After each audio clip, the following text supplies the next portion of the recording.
Salut, c'est Rose. Bienvenue dans la première vidéo de cette série qui sera sur le maquillage et la mode Lolita. Le but, c'est vraiment de vous apprendre les toutes bases du maquillage et au fur et à mesure des vidéos, d'apprendre de plus en plus de techniques et d'utiliser de plus en plus de produits afin de réellement pouvoir développer votre style en maquillage. Chacune de ces vidéos se centrera sur un style Lolita différent afin que vous puissiez réellement adapter les techniques que vous allez apprendre à n'importe lequel de vos styles. Un tout petit disclaimer avant, je ne suis pas une professionnelle en maquillage. Les techniques que je vais vous apprendre, c'est des techniques que j'ai appris moi-même. Il y a mille et une façons de faire son maquillage et ces bases-là, j'espère, vous aideront à trouver votre propre manière de le faire. Ok, c'est parti! Avant de se maquiller, c'est important d'avoir une base bien propre afin de pouvoir obtenir les meilleurs résultats. On va donc d'abord un peu rincer son visage et après l'hydrater. Personnellement, j'utilise de l'eau de rose et une petite lingette démaquillante pour pouvoir rincer mon visage. Évidemment, tout ce que je vais vous montrer est adapté à ma propre peau et à mon anatomie. J'ai une peau à tendance très sèche et si vous avez une peau comme la mienne, peut-être que ce que j'utilise vous conviendra. Si vous avez une peau grasse, il va falloir adapter les produits à votre besoin. Ne frottez pas trop fort, il faut y aller doucement. Si vous frottez trop fort, vous allez vous retrouver avec des rougeurs et une peau irritée. C'est bien sûr à éviter. Maintenant que c'est fait, on va utiliser une crème pour le visage et également du baume à lèvres. Honnêtement, les crèmes pour le visage, je n'ai pas vraiment de recommandations à vous donner. Ça dépend de tellement de choses. Ça dépend déjà évidemment de votre peau, mais aussi de vos préférences par rapport à la texture. Est-ce que vous préférez plutôt un gel ou vraiment une crème ou un lait? Ça va complètement changer de personne en personne. Il va falloir que vous fassiez vos propres tests afin de pouvoir trouver ce qui vous convient. On n'oublie pas le cou. Et enfin, le baume à lèvres. N'en mettez pas trop, puisque de toute façon on va l'enlever bientôt. C'est juste pour être sûr que le rouge à lèvres s'applique bien après sur vos lèvres. Et voilà, on a notre base. Comme nous sommes des débutantes, cette vidéo va se centrer sur le fait que vous n'avez pas beaucoup de produits et que faire avec le peu que vous avez. La deuxième étape, ça va être le teint. Ce n'est pas une étape nécessaire, vous pouvez la passer, mais je vais quand même vous présenter des options qui sont faciles à appliquer. L'option la plus facile à appliquer, c'est bien évidemment la BB Cream. Il va s'agir d'une crème hydratante teintée qui peut remplacer la crème hydratante que vous avez mis plus tôt. L'avantage de la BB Cream, c'est qu'elle va unifier votre teint, que vous n'avez pas besoin d'être extrêmement précis sur sa couleur et qu'elle est très légère à porter. L'inconvénient, c'est que du coup, elle ne va pas avoir une très grande couvrance, donc toutes vos imperfections comme les rougeurs, les boutons ou l'ombre de la barbe ne seront pas nécessairement masquées par une BB Cream. Dans les épisodes suivants, nous verrons plus de techniques, notamment en utilisant du fond de teint et plus tard encore des correcteurs de couleurs. Mais dans celui-là, on va rester sur la technique la plus simple à utiliser, qui est donc la BB Cream. Si vous deviez choisir entre acheter une BB Cream ou un fond de teint, je vous conseillerais d'acheter le fond de teint, car le fond de teint pourra vous servir dans les techniques suivantes et on peut s'en servir pour faire notre propre BB Cream. L'inconvénient du fond de teint, il va falloir réussir à trouver votre bonne couleur de peau. Gardez en tête que la couleur de peau peut changer avec le temps, que ce soit entre l'été et l'hiver puisqu'on bronze ou on pâlit, mais également avec l'âge, notre peau peut changer. Pour faire notre propre BB Cream, on va prendre une noix de fond de teint qu'on va mélanger avec à peu près autant de crème hydratante. Je ne sais pas si on voit bien. Pour appliquer notre BB Cream ou notre fond de teint, nous allons, dans cette vidéo, utiliser nos doigts. Plus tard, nous verrons d'autres techniques telles que le Beauty Blender ou le pinceau. Mais à nouveau, dans cette vidéo, je vais utiliser les solutions les moins chères et les plus facilement disponibles pour tout le monde.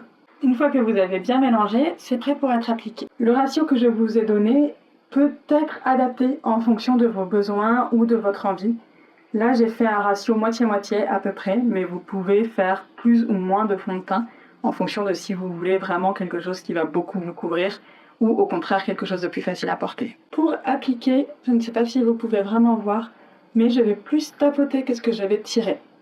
En tirant, vous allez avoir des marques de doigts qui vont être visibles par la suite, alors que si vous tapotez un petit peu, vous limitez ces grosses marques de doigts toutes moches. On n'oublie pas les arêtes du nez, ici, bien évidemment les cernes, mais aussi le dessous du cou et une partie du cou ici. Personnellement, comme j'ai une frange, je ne m'attarde pas vraiment sur le front. Je fais vraiment vite fait au-dessus des sourcils, au cas où ce soit visible avec un coup de vent, mais je ne vais pas m'appliquer plus que ça sur les zones qu'on ne voit pas. Faites également vos paupières, car cela nous servira plus tard pour faire bien tenir le fard à paupières. Si comme moi vous avez des piercings sur le visage, nettoyez bien vos piercings pour qu'ils soient à nouveau tout jolis et tout brillants. Avant d'appliquer nos poudres, nous allons appliquer tous les autres produits en crème que l'on doit mettre sur notre visage. Pour cette vidéo, nous allons faire notre blush avec le rouge à lèvres qu'on utilisera après pour faire nos lèvres. Si vous n'êtes pas encore habitué à porter du rouge à lèvres et que vous trouvez ça là inconfortable, une bonne manière de démarrer, c'est avec des baumes à lèvres teintés. Personnellement, je recommande beaucoup ces baumes à lèvres teintés de NYX. Ils sont un petit peu difficiles à appliquer sur la bouche, mais après, ils sont très confortables. Ils ont de très jolies couleurs et ils sont assez peu chers. Je les recommande beaucoup. Et nous allons donc nous en servir pour faire notre blush. J'en prends un petit peu sur mon doigt. Oui. Il n'en faut vraiment pas beaucoup. Là, je pense qu'il y en a même un petit peu trop. Une méthode pour appliquer son blush, c'est de sourire et de le mettre sur l'endroit où nos joues sont vraiment le plus rehaussées, sur la paume de nos joues.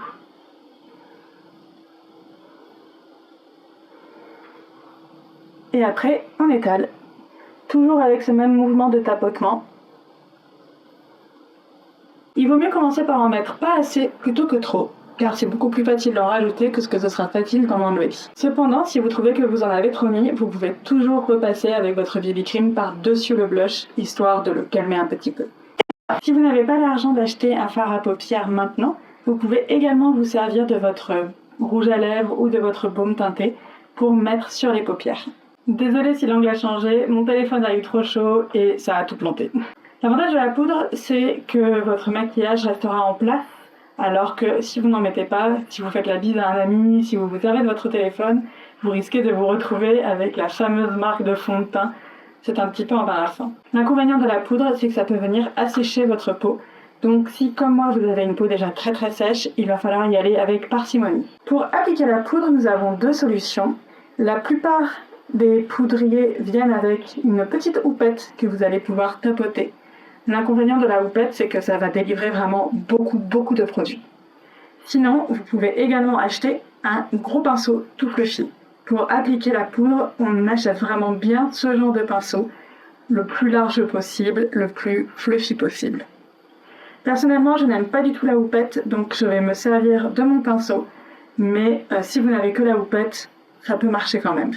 On vient appliquer toujours en tapotant, tout partout sur le visage.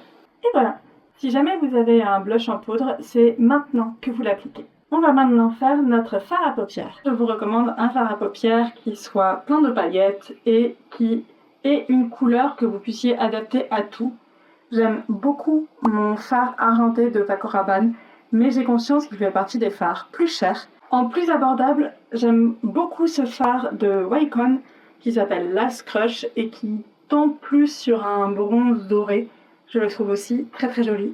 Mais pour aujourd'hui, j'ai vraiment envie de porter de l'argenté. À nouveau, plus tard, on verra comment l'appliquer avec un pinceau, comment appliquer plusieurs couleurs, mais pour le moment, on va faire simple.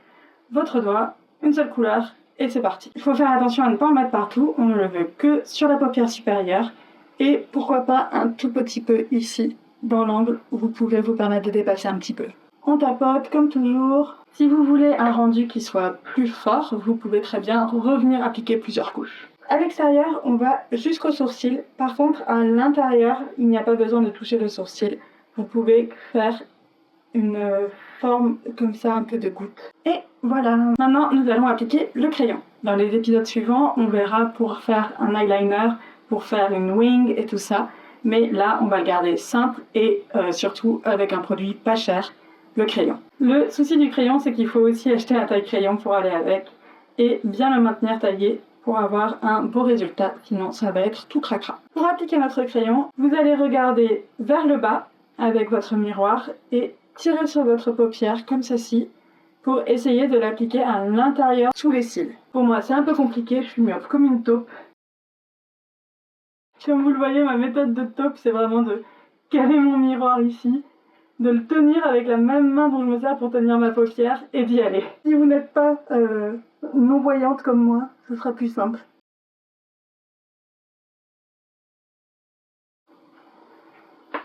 Voilà, ça c'est la chose la plus compliquée que vous allez faire aujourd'hui.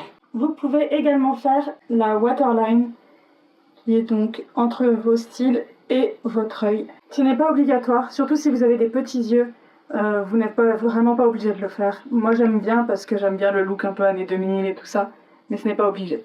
Et enfin, si vous voulez, vous prenez votre crayon, vous venez le poser juste à côté de votre œil, coincé entre vos deux lignes de cils, et vous appuyez un petit peu en tirant vers l'extérieur, très légèrement. Et ça va vous donner comme une toute petite wing. Je sais pas si vous pouvez voir mieux comme ça, mais voilà. Maintenant, il est temps de faire le mascara. Pour les mascaras, je n'ai pas vraiment de recommandations, si ce n'est d'en prendre un qui soit waterproof. Il donnera plus d'effet à vos cils et ça marchera mieux. Néanmoins, ça peut être pénible à démaquiller. Voilà, vous faites vraiment selon vos préférences. Les mascaras, ça fait vraiment partie du truc de vous allez devoir en essayer des dizaines avant d'en trouver un qui vous convienne à peu près. Moi, pour le moment, je suis assez satisfaite avec mon size up de Sephora, mais ce n'est peut-être pas non plus le meilleur que vous puissiez avoir. Ça va vraiment dépendre de vos envies, de vos besoins, de vos cils, de beaucoup de choses. Et on y va, on applique. Appliquer le mascara est assez simple. Il faut éviter autant que possible de le frotter contre la paupière, histoire d'éviter d'avoir des traces de mascara. Et vous pouvez le laisser sécher un peu avant d'ouvrir vos yeux ou de les fermer pleinement, histoire pareil d'éviter que ça se transfère sur vos paupières. Mais globalement, l'opération est assez simple. Tout simplement, je viens le frotter sans que je ferme vraiment les yeux, juste je les bouge un tout petit peu pour qu'ils suivent bien la courbe. Et enfin, j'aime bien aussi faire mes cils du bas. Et pour cela, comme vous voyez, je tiens le mascara à la verticale au lieu de le tenir à l'horizontale. Et je frotte de gauche à droite, très légèrement. Pareil pour éviter de toucher la paupière du bas. Vous pouvez faire plusieurs couches de mascara si vous le souhaitez. Personnellement, je déteste me démaquiller, donc je fais toujours qu'une couche de mascara, si j'en mets, parce que la plupart du temps, j'aime pas ça, j'ai la flemme. Mais on doit quand même reconnaître que c'est plus joli avec. Et voilà, là on y est presque. Il nous reste plus que la dernière étape, le rouge à lèvres. Et c'est fini mes amis. On va reprendre le petit truc avec lequel on s'est rincé le visage et on va nettoyer les piercings. On enlève le baume à lèvres qu'on avait appliqué. Hop là. Et on va venir mettre le baume à lèvres teinté que j'ai déjà utilisé sur mes joues. Et on va simplement l'appliquer. Pareil, je vais me rapprocher. Coucou.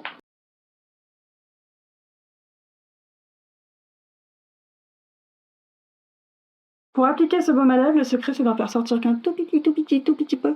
Et après de venir vraiment estomper ce qu'on a déjà mis afin d'éviter de faire de gros pâtés. Mouah. Et voilà, avec ça, notre maquillage est terminé et on va pouvoir passer la journée comme ça. Comme vous voyez, c'est un maquillage qui est vraiment très léger, qui est assez facile à porter et qui pourra normalement vous tenir assez bien dans toute la journée. Son but, c'est un peu de vous mettre en valeur sans en faire trop. Et comme vous le voyez, j'ai essayé de garder vraiment le minimum de produits à utiliser. Et puis voilà.